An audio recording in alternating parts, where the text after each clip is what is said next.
ආයිබෝවන් සුබෝදෑසනක් වේවා.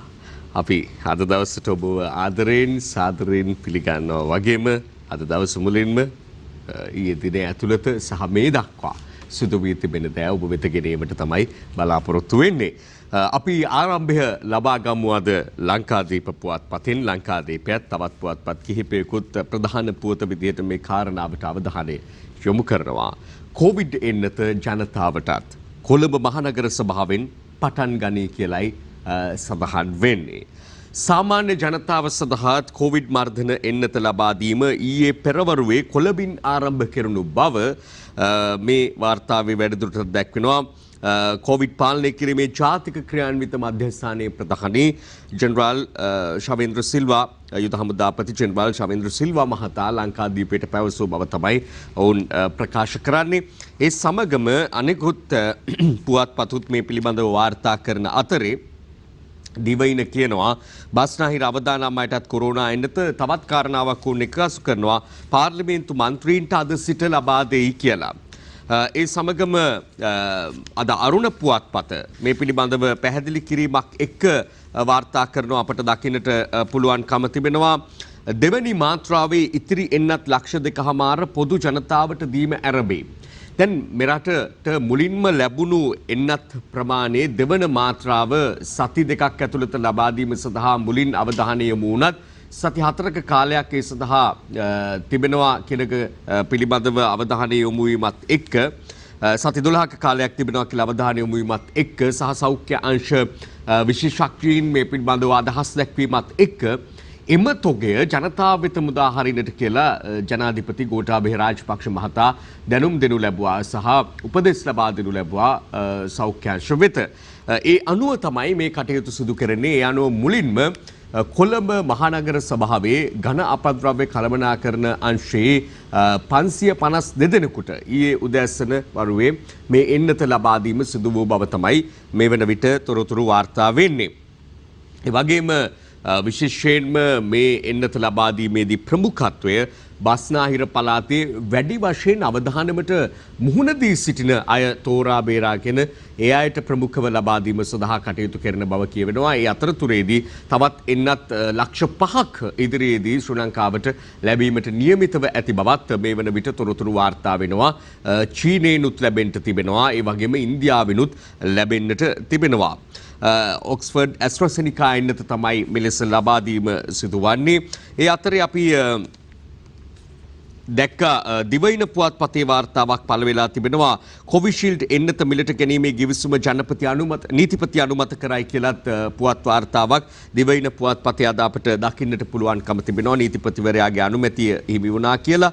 මේ සමගම අපට දකින්නට පුළුවන් තවත් සුවිශේෂ කාරණාවක් තමයි ලංකාදීපේ දැක්වෙන අලුත් වෛරස් රෝගීහු 13ක් යුද හමුදා නිරෝධාන මධ්‍යස්ථාන වලින් කියන එක ලංකාදීපයයි අද මේ පුවත ගෙනවිත් තිබෙන්නේ. මේ තත්ත්වය මත තමයි ලංකාවේ වැඩි වශයෙන් දැන් ආසාදිතයින් මුණ ගැහෙනවා කියලා සෞඛ්‍ය අංශවල ඇතැම් නිලධාරීන් බලධාරීන් මතපල කරන්නේ. දැන් මේ නව වෛරස ප්‍රභේදය ලංකාව තුල ශීඝ්‍රයෙන් ව්‍යාප්ත වෙමින් තිබෙන නිසා. ඒ අනුව 16 දෙනෙක් දැන්ට හඳුනගෙන ඇති බව කියනවා. හැබැයි සුදර්ශනී ප්‍රනාන්දුපුල්ලේ රාජ්‍ය අමාත්‍යතුමිය නම් කියන්නේ මේ අය බාහිර සමාජය සමග මුසු නොවූ අය ශ්‍රී ලංකාවේ අපේ වැසියන් නොවේ විදේශගතව විදේශිකයන් මේ අතර සිටිනවා කියලාත් කියනවා. ඒ වගේම අපේ සාමාන්‍ය සමාජයේ සිටි අය මෙතන නැහැ කියලා තමයි ඇය නම් ප්‍රකාශ කරන්නේ.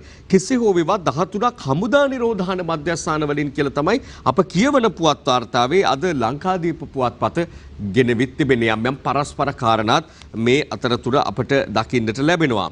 ඒ අතර මේ එන්නත් ලබා දීමේදී එක් එන්නත් කුප්පියකින් ලබා දිය හැකි එන්නත් පිළිබඳව ගත්තට පස්සේ 10 දෙනෙකුට තමයි දැනට ලබා දෙන්නේ. නමුත් මෙය 11 දෙනෙකුට ලබා දිය හැකි බවත් සිදුවන්නේ මේ අපතේ යාමක් බවත් ඒ අනුව තව දහස් සංඛ්‍යාත පිරිසකට මේ වන විටත් එන්නත ලබා දීමට තිබූ අවස්ථාව නොසැලකිලිමත්කම නිසා මගහැරී ඇති බවත් වෛද්‍ය රසායනාගාර වෘත්තීය වේදීන්ගේ සංගමේ සභාපති රවී කුමුදේශ් මහතා පසුගියදා ප්‍රකාශ කළා. මේ පිළිබඳව මහාචාර්ය චන්න ජයසුමන රාජ්‍ය අමාත්‍යවරයා දැන් ප්‍රකාශ කරනවා අපි ඊටම මෑතකදී සිට තීරණයක් ගත්තා කියලා 11 දෙනෙකුට ලබා දීම සඳහා ඒ අනුව කටයුතු කරනවා කියලායි කියන්නේ. එහිදී ඔහු පෙන්වා දෙනවා යම් ගැටලුකාරී තත්ත්වයක් ඒ තුලත් තිබෙනවා. ඒ කියන්නේ 10 දෙනෙකුට ලබා දෙන්න තමයි නිර්දේශ කරලා තිබෙන්නේ. සාමාන්‍යයෙන් එම ආයතනවල නිෂ්පාදන ආයතනවල නිර්දේශය මේ එක් එන්නත් කුප්පියකින් 10 දෙනෙකුට එන්නත් කිරීම. ඊට වඩා කරන්න ගිහලා යම් ගැටලුවක් ආවොතින් ඔය කියන අයම තමයි එදාට අපට එරෙහිව අදහස් දක්වන්නේ එදාටත් ඒට එරෙහිව කතා කරන්න කියලා චන්න ජයසුමන රාජ්‍ය අමාත්‍යවරයා කියනවා. නමුත් මේ ඖෂධ අපතයාම වැළැක්වීම සඳහා අර විදියට කටයුතු කරනවා. එහිදී ඔහු සඳහන් කරනවා මේක එන්නත විදින පාර්ශවයේ දක්ෂතාවයත් මේට බලපානවා. ඇතැම් අය සඳහන් කරනවලු අවසාන අවස්ථාවේදී වායු බුබුලු ඇතිවීමේ හැකියාවක් තිබෙනවා කියලා. එහෙම වුණොත් මේ එන්නත ලබා දීමේ ඵලදායීතාවයේ ගැටලුවක් මතුවෙනවා. මේ නිසා ඒ සඳහා සුදුසුකම්ලත් ඒ සඳහා හැකියාව ඇති අයට හැකියාව තිබෙනවා කියන එකයි කියන්නේ. සමහරවිට 11 නෙමෙයි 12කටවත් දීමේ හැකියාවක්. ඒ කියන්නේ වැඩිපුර ටිකක් මේ එන්නත් ඖෂධ සඳහා ඖෂධ ඇතුළත් තිබෙන බව කියවෙනවා මේ කුප්පියක. ඉතින් කොහොම හරි මේ පිළිබඳව යම් යම් කතාබහ අතරේ යම් තීන්දුවකට එළඹෙනවා එකකින් 11 දෙනෙකුට එන්නත් කිරීම සඳහා දැනට 10 දෙනෙකුටයි ලබා දෙන්නේ. අනෝ තවත් මේ ප්‍රමාණය වැඩිවීමක් සිදු වේවි. එන්නත් කිරීමේ ප්‍රමාණය වැඩිවීමක් ඒ අනුව සිදු වේවි. ඒ අතර විවිධ පාර්ශව විසින් එන්නත් ඉල්ලා සිටීමත් මේ වන විට අපට දකින්නට ලැබෙනවා. විවිධ ආයතන කණ්ඩායම් විසින් යුද හමුදාපතිවරයාගෙන් සෞඛ්‍ය අංශවලින් ජනාධිපතිවරයාගෙන් තමන්ගේ පාර්ශවයටත් මේ එන්නත් ලබා දෙන්න කියලා ඉල්ලනවා. ඒ අතර විශේෂයෙන් මාධ්‍යවේදීන්ටත් මේ එන්නත ලබා දීම සුදුසු බව තමයි අපට පෙනී යන කාරණාව. මොකද බොහෝ දෙනා ඇතැම් වෙලාවට බාහිර සමාජයත් එක්ක ගැටෙනවා. ඉතින් ඒ නිසා ඒ කෙරෙහි අවධානය යොමු වෙද්දී පාර්ලිමේන්තුවටත් එන්නත ලබා දීම යුද හමුදා රෝහලේදී සිදුවන බව කියවෙනවා. මේ වන විටත් සීබී රත්නායක අමාත්‍යවරයා නම් එන්නත ලබාගෙන අවසానයි. අනිකුත් පාර්ලිමේන්තු මන්ත්‍රීවරුන්ටයි ලබා දෙන්නේ.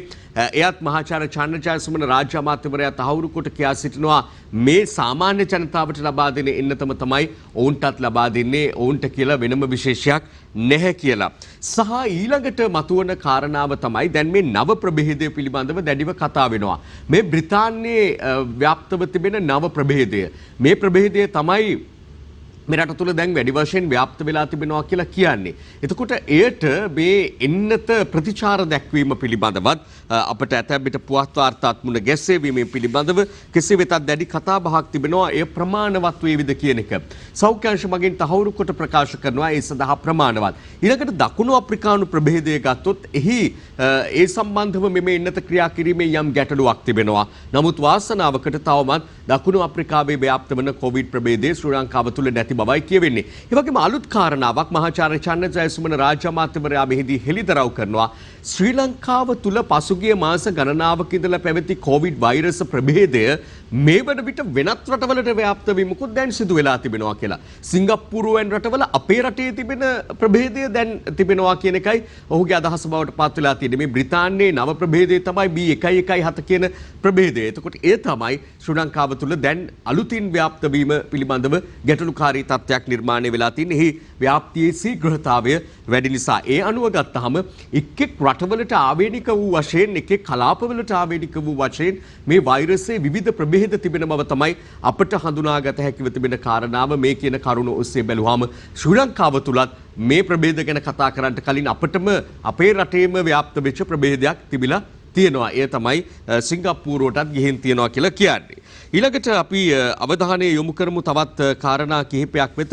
මේ අතරේ මේ ඉන්දියාවෙන් ලැබීමට නියමිත ඉතිරි එන්නත්තුගේ ප්‍රමාදයිද කියලත් යම් යම් තැන්වල යම් යම් වාර්තා පළ වෙනවා. අපට මාධ්‍ය වාර්තා පළ වෙනවා. අපට දකින්නට පුළුවන්කම තිබෙද්දී අද ප්‍රධාන සිරස්තලයක් විදියට වාර්තාවක් එනවා පත්‍ර වාර්තාවක් අපට මුණ ගැසෙනවා මව්බිම පුවත්පතේ ලංකාවේ BJP ආණ්ඩුවක් හදනවා. මෝදිගේ ආණ්ඩුවේ ප්‍රබල ඇමති අමිත් ෂා කියයි. ශ්‍රී ලාංකික දෙමළ ජනයාගේ අයිතිය සුරකින්නවා කියලා එහි තවදුරටත් දැක්වෙද්දී ඊට දකුණු පස්සෙන් තියෙනවා ස්වාධීන රාජ්‍යයකට එරෙහි බරපතල ප්‍රකාශයක් කඩිනම් පියවර ගන්නවා. ඉන්දියාවේම විපක්ෂය මේ ප්‍රකාශයට එරෙහි වන ආකාරය දකින්නට පුළුවන්කම තිබෙනවා. ඉන්දියාවේ ඉන්දිය කොංග්‍රස් සහ ඉන්දිය කොමියුනිස්ට් පක්ෂය කියයි කියලයි එහි සඳහන් වෙන්නේ. කෙසේ හෝ වේවායි නායකයින්ගේ ඡායාරූප සහිතව ගෙනෙන මේ පුවත් වාර්තාව අතිශය වැදගත් එකක්. පහුගිය කාලය මුළුල්ලේම අපට දක්නට ලැබුණේ අපේ නායකයෝ විශේෂයෙන් උතුරේ දමිළ දේශපාලන නායකයෝ වෙනත් රටවලට ලංකාවේ තත්ත්වයන් පිළිබඳව නිරන්තර වාර්තාකරණයෙහි යෙදී සිටීමේ අවස්ථා ගතු කියන අවස්ථා තමයි අපට දකින්නට ලැබුණේ. ඊළඟට ඇමරිකාව ඉන්දියාව පමණක් නෙවෙයි බොහෝ රටවල් ලංකාවේ ක්‍රියාකාරීත්වයේදී අවධානය යොමු කරමින් සිටියා. ඒ බොහෝ වෙලාවට රටින් බැහැරට ගෙන ගිය කාරණා වල පක්ෂපාතීත්වය බොහෝ වෙලාවට දක්නට තිබුණු ඒවා මධ්‍යස්ථ මත උනේ නැහැ. ඉතින් ඒවායේ ප්‍රතිඵල විදියට වෙනත් රටවල් ශ්‍රී ලංකාවේ කාරණා වෙත මැදිහත් වීම අතිශය දක්නට ලැබුණු කාරණාවක්. ඒ අතරේ තමයි ලංකාවේ BJP ಭಾರತೀಯ ජනතා පක්ෂයේ ශාඛාවක් පිහිටුවීම පිළිබඳව සාකච්ඡා කරනවා කියලා ඉන්දියාවේ සූදානමක් තිබෙනවා කියලා කියන්නේ මේක ලංකාව විතරක් නෙමෙයි නේපාලය ආදී විවිධ රටවල් වල ඔවුන්ගේ පක්ෂ ශාඛා පිහිටුවන්නට. නමුත් මේ කතා කොහොම හෝ වේවා අපේ රටේ ආණ්ඩු ක්‍රම ව්‍යවස්ථාවේ හැටියට එහෙම අවස්ථාවක් තිබෙනවා. ඒක තමයි වැදගත් වෙන කාරණාව. ආණ්ඩු ක්‍රම ව්‍යවස්ථාවේ හැටියට එහෙම අවස්ථාවක් නැති බව මැතිවරණ කොමිෂන් සභාව බොහොම පැහැදිලිව කියනවා. විදේශීය රටක දේශපාලන පක්ෂයක් ශ්‍රී ලංකාව තුළ ක්‍රියාත්මක වීමේ කිසිදු හැකියාවක් නොමැති බව. වෙනත් රටවල ඉන්න අපේ ජනතා නියෝජිතයෝ ඔවුන් ඒ රටවල පුරවැසි භාවය අරගෙන පාර්ලිමේන්තුව නියෝජනය කිරීමට පවා වරම් ලබාගත්තු අය අපේ ශ්‍රී ලාංකිකයෝ ඉන්නවා. ඒ වගේම තමයි ලංකාව තුළ ක්‍රියාත්මක වෙන ක්‍රමයක් තිබෙනවා. ව්‍යවස්ථානුකූලව අපට කටයුතු කරන්න පුළුවන්කම තිබෙන්නේ.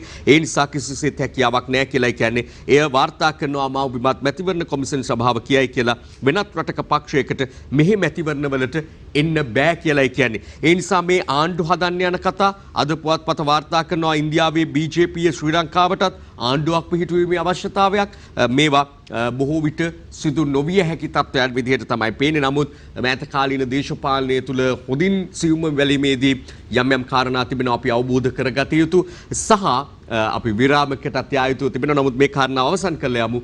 සහ අපි කියමින් සිටියේ ඉන්දියාව තුලත් යම් කතා බහක් මේ පිළිබඳව දැඩි ලෙස ඇති වෙලා තිබෙනවා. හැබැයි ඉන්දියාව තුලත් අධික ලෙස ප්‍රශ්න දේශපාලනික මතගැටුම් අවුල් වියවුල් පවතින තත්වයක කාලයක තමයි ඔවුන් මේ පිළිබඳව ජනතාව අතරට අරගෙන යන්නේ. මාධ්‍ය වෙත මේ අමිත් ෂා කියන අමාත්‍යවරයා අරගෙන යන්නේ. ඒ නිසා ඉන්දියාවේම ඇතැම් පාර්ශව කියනවා ඉන්දියාවේ ප්‍රශ්න අමතක කරන්න කරන වැඩක් තමයි මේ කියලා. විවිධ මත තිබෙනවා මේ පිළිබඳව. කොරෝනා නීති තද වෙයි. මංගල උත්සවවලට උපරිමයේ 50යි අනෙකුත් සියලුම උත්සවවලටත් එහෙමමයි. අවමංගල්‍ය උත්සව පැය 24න් අවසන් කළ යුතුයි කියලා අද මව්බිම පුවත් වාර්තාවක් ගෙනෙනවා. දැන් මේ පවතින වාතාවරණය ගැන හිතලා ඒ පිළිබඳව වැඩි අවධානය යොමු කරලා කටයුතු කරන්න සිද්ධ වෙලා තිබෙනවා. අතන මහජන සෞඛ්‍ය පරීක්ෂකවරු නේමනම් දැඩි ලෙස ඉල්ලා සිටිනේ මේ තත්ත්වය මේ විදිහට රට විවෘතව තබා ගනිමින් පාලනය කිරීම අසීරු වන බව. කෙසේ වෙතත් උත්සව පැවැත්වීම දැඩි ලෙස සීමා කරන්නට වෙන තත්ත්වයක් උද්ගත වෙලා තිබෙනවා. ඒ අතරේ බෙරටදී කොවිඩ් ආසාදනයේ මියගිය ඉහළම ප්‍රභූවරයා විදියට මේ වන විට වාර්තා වන හිටපු කතානායක හිටපු අමාත්‍ය වීජමු ලොකු බණ්ඩාර මැතිතුමන්ගේ අවසන් කටයුතුත් ඒ දවසේ සිදු වුණා. අද මව්බිම පුවත්පතේ විදුරාබේ නායකගේ කවිපෙළකින්ම ඡායාරූපයකට කවිපෙළක් මුසු කරමින් එතුමන් පිළිබඳව මේ පුවත අප වෙත ගෙන එන්නේ. රටදැය නගන නිසි මම් පෙත කියා දුනි සිතුමින කොවිඩ් හොරු අරගෙන ගියා වැනි නැවතුණු දිවිය අරුමෙකි ගුණ කඳානිනි අවසර දෙපා වැඳ ගන්නට පියාණෙනි. එතුමා පිළිබඳව අප මේ දින කිහිපෙම සිහිපත් කිරීම කරා. එතුමා මොන විදිහේ දේශපාලනඥයෙක්ද කියන එක පිළිබඳව විශේෂයෙන් එහිදී වඩාත් මතු නොවුණු කාරණා තිබෙනවා. ඔහු තුල සිටි සාහිත්‍ය ධරයා පිළිබඳව ඔහු තුල සිටි විද්වතා පිළිබඳව ඊටාම සුවිශේෂ චරිතයක් වන්නේ ඒ නිසයි මෙරට දේශපාලන භූමිකාවන් අතර එවැනි අගනා සාහිත්‍ය රසයක් සහිතව සිටි ජනතා නියෝජිතයෝ විරලයි සිටින නියෝජිතයෝ විරලයි ඒ අතර කෙනෙක් තමයි විජේ මුලොකු බණ්ඩාර මැතිතුමා කියලා කියන්නේ. ඒ නිසා එතුමා මෙතෙක් කළ මෙහෙවරට අපේ ප්‍රණාමය අනිවාර්යයෙන්ම පිරිනමන්නට ඕනේ. දශක 4ක් ඉක්ම වූ මේ දේශපාලන දිවිය පිළිබඳව යලිත් අපි එලෙස සිහිපත් කරනවා විජේ මුලොකු බණ්ඩාර මැතිතුමාට නිර්වාණ සුවය ප්‍රාර්ථනා කරමින්. කෙසේ හෝ මේ කොවිඩ් අපට කියා දෙන සුවිශේෂී පාඩමක් තිබෙනවා. එතුමන් කෙතරම් ඉහළ තනතුරු දරුවත් කෙතරම් ඉහළ ප්‍රභූවරයෙකු වුණත් කොවිඩ් හමුවේ ඊටාම කෙටි කාලයක් ඇතුළත කාටවත් සහභාගී වෙන්න බැරි අවමංගල්‍ය අවස්ථාවකදී තමයි එතුමන්ට සමුගෙන යන්නට සිදුවන්නේ. ඒ තමයි මෙහි සැබෑ අරුත සහ සැබෑ තත්වය කොවිඩ් වල. ඒ අතරේ අපි අද දකින්න තව සුවිශේෂ ඡායාරූපයක් තමයි දෙවයින පුවත්පතේ පළමු ශ්‍රේණියට ඇවිත් පළමු ශ්‍රේණියට දරුවෝ ඇතුළත් කරගෙන පාසල් කටයුතු ආරම්භ වෙනවා. 2021 පළමු ශ්‍රේණියට දරුවන් ඇතුළත් කිරීම සංකේතවත් කරමින් ජනාධිපති ගෝඨාභය රාජපක්ෂ මහතා අටභාගයේ විමල ධර්ම විද්‍යාලයට පැමිණි දියණියක පළමු ශ්‍රේණියට ඇතුළත් කරගත්තු ආකාරය දැක්වෙන සුන්දර දසුනක් අපට එලෙස මුණ ගැසෙද්දී තවත් සටහන් කිහිපයක් ඒට එක්කාසු කරන්නට ඕනේ. එයත් ඉතාම සුන්දර අවස්ථාවක් ලංකාදීප පත්තරේ ප්‍රධාන ඡායාරූපයේ තියෙන්නේ. පළමු ශ්‍රේණියට නිවුන් දරුවෝ 7 දෙනෙක් ඇවිත් මෙතන සිව් නිවුන් දරුවෝත් ඉන්නවා, තුන් නිවුන් දරුවෝත් ඉන්නවා. මේ කෑගල්ල ශාන්ත මරියා විද්‍යාලයේ පළමු ශ්‍රේණියට ඇතුළත් වූ ඒ ආකාරයේ නිවුන් දරුවන් පිළිබඳ සුවිශේෂ සටහනක්. ඒ අතරේ ඊටාම ඛේදනීය වාර්තාවකුත් තිබෙනවා. දිනමින පුවත්පතේ කියවන්නට ලැබිච්ච පාසල් ගිය මුල්ම දිනේ පුංචි වරුන් කන්ටේනරයකට බිලී පාසල් ගිය පළවෙනි දවසේම ජීවිතයෙන් සමුගෙන ගිය ආදරණීය පුත්‍රයෙකු පිළිබඳව අද වාර්තා කරන්නේ බදුල්ල සරස්වති කනිෂ්ඨ විද්‍යාලයේ එක වසරට ඇතුළත් වීමට මිත්තණිය එක්ක පාසලට යමින් හිටපු දරුවෙක් කන්ටේනර් රථයක ගැටලා වෙච්ච අනතුරකින් ඒ දරුවා මිය යාම පිළිබඳව කනගාටුදායී පුවත එලෙස දිනමින අද වාර්තා කරනවා. ඒ අතරේ අපි මේ දිනවල වඩාත් උණුසුම් කතාබහකට ලක් වෙලා තිබෙන දේශපාලන කාරණාවක් බවට පත් වෙලා තියෙන මේ විමල් වීරවංශ ඇමතිතුමා පිළිබඳ කාරණාවේ අලුත්ම තත්ත්වය කියවෙන වාර්තා කිහිපයකුත් තියෙනවා. දිනමිනේ පළ කරනවා ආණ්ඩුව ඇතුලේ බෙදීමක්. තිස්සත් නායක ජාතික සංවිධායකතුමා සමගි ජන බලවේගයේ එහෙම කියනකොට අපි දකිනවා තවත් පුවත් වාර්තාවක මෞබිම පත්තරේ දැක්වෙනවා විමල් වීරවංශ අමාත්‍යවරයා කියනවා විපක්ෂයේ නොදරුවන්ට විටමින් දෙන්න මම සූදානම් නැහැ කියලා. එතුමා එහෙම කියනකොට අපි දැක්ක මේ එතුමාට එල්ල වුණු තර්ජනයක් පිළිබඳවත් පුවත් වාර්තාවක් තියෙනවා. අද පුවත්පතේ පළ වෙලා විමල්ට බෝම්බ ගසන බවට වූ ඇමතුම ගැන සොයයි දුරකථන වාර්තා ගැනීමට අධිකරණයෙන් නියෝග කියලත් එහි සඳහන් වෙනවා. අද පුවත්පතට අපි අවධානය යොමු කරපු වෙලේ අද ප්‍රධාන සිරස්තලය ක්‍රිකට් නිලවරණයට පෙර නව ව්‍යවස්ථාවක් ඕනෑ. හිටපු ටෙස්ට් ක්‍රීඩකීන් ක්‍රිකට් සභාපතිවරුන් හා සිවිල් ක්‍රියාකාරීන් පිරිසක් අධිකරණයට යති. මාර්තු 15 වනදා කරුණු දක්වන ලෙස ක්‍රීඩා ඇමති නාමල්ට සහ ශ්‍රී ලංකා ක්‍රිකට් සභාපති ඇතුළු විධායක කමිටුවට අභියාචනාධිකරණයෙන් නොතිස් නිකුත් කළ බවත් මේ වාර්තාවේ තවදුරටත් දැක්වෙනවා. සැහැල්ලු දුම්රිය ව්‍යාපෘති කිවිසුම අවසන් කිරීමට කෝටි 627ක් ඕනේ. අලාභහානි ලෙස ජපාන සමාගම ඉල්ලූ මුදල අඩු කර ගැනීමට සාකච්ඡා කිරීමට කමිටුවක් කියලත් මේ පිළිබඳ වාර්තාවේ තවදුරටත් පළ වෙනවා. අපි එමනම් සූදානම් තවත් විරාමයක් ලබාගෙන අද දවසේ පිළිසඳර සමග ඔබ මුණ ගැසෙන්නට පිළිසඳරින් අපට අද මුණ ගැසෙන්නේ සුසිල් ප්‍රේමජයන්ත අමාත්‍යතුමන්. වැදගත් කරුණු කාරණා ගණනාවක් තිබෙනවා මේ අධ්‍යාපන ශාස්ත්‍රය පිළිබඳව එහෙම කතා කරන්නට. අපි ඒ වෙත යමු. එකම එක අවස්ථාවක් නිෂ්පාදකතුමනි ලබා දෙන ලංකාදීප පුවත්පතේ සුවිශේෂ සටහනක් මා අද දකින්න සාමාන්‍යයෙන් මුණ නොගැහෙන ආකාරයේ පුවතක්. නිරෝධාන මධ්‍යස්ථානයේ රෙදි අපුල්ලන ප්‍රාදේශීය ලේකම්වරයෙක් පිළිබඳව. රෙදි අපිල්ලීම කිව්වහම විවිධාකාරයෙන් මේ රටේ අර්ථකථනය කරනවා මේ රෙදි අපුල්ලන ක්‍රියාවලිය.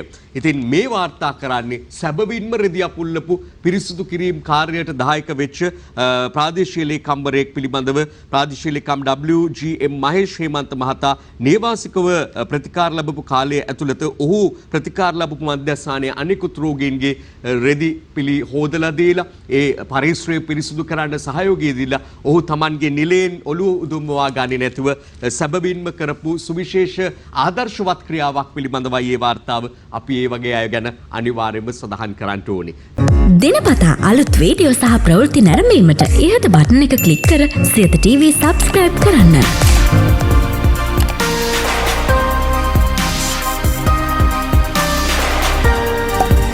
අලුත් වීඩියෝ ගැන මුලින්ම දැනගන්න මෙම සීනුව ක්ලික් කරන්න.